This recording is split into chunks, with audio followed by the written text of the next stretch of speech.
வடமாகாண சபை உறுப்பினர்கள் சிலர் யாழ்ப்பாணம் தீவு பகுதிக்கு இன்று காலை விஜயம் செய்துள்ளனர்.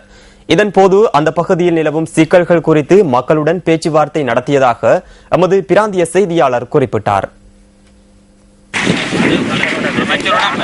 ஊர்காவற்றுறை பகுதிக்கு விஜயம் செய்த மாகாண சபை உறுப்பினர்கள் குழு பிரதேசத்தின் சனசமூக மற்றும் கிராமிய அபிவிருத்தி சங்கம், கடற்றொழிலாளர்கள் சங்கம், விளையாட்டுக் கழகங்களின் பிரதிநிதிகள் உட்பட பிரதேச மக்களையும் சந்தித்து கலந்துரையாடியுள்ளனர். அந்த பகுதிகளில் நிலவும் குறைபாடுகளை மக்கள் அவர்களுக்கு எடுத்துக் கூறியதோடு அபிவிருத்தி நடவடிக்கைகளின் போது தமது பகுதிகளை முன்னிலைப்படுத்துமாறும் மக்கள் கோரிக்கை விடுத்துள்ளனர்.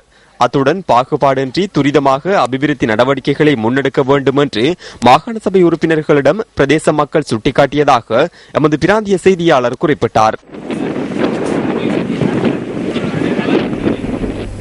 வவுனியா மாவட்டத்தைச் சேர்ந்த 250 பட்டதாரிகளுக்கு நிரந்தர நியமனங்கள் வழங்கப்பட்டுள்ளன.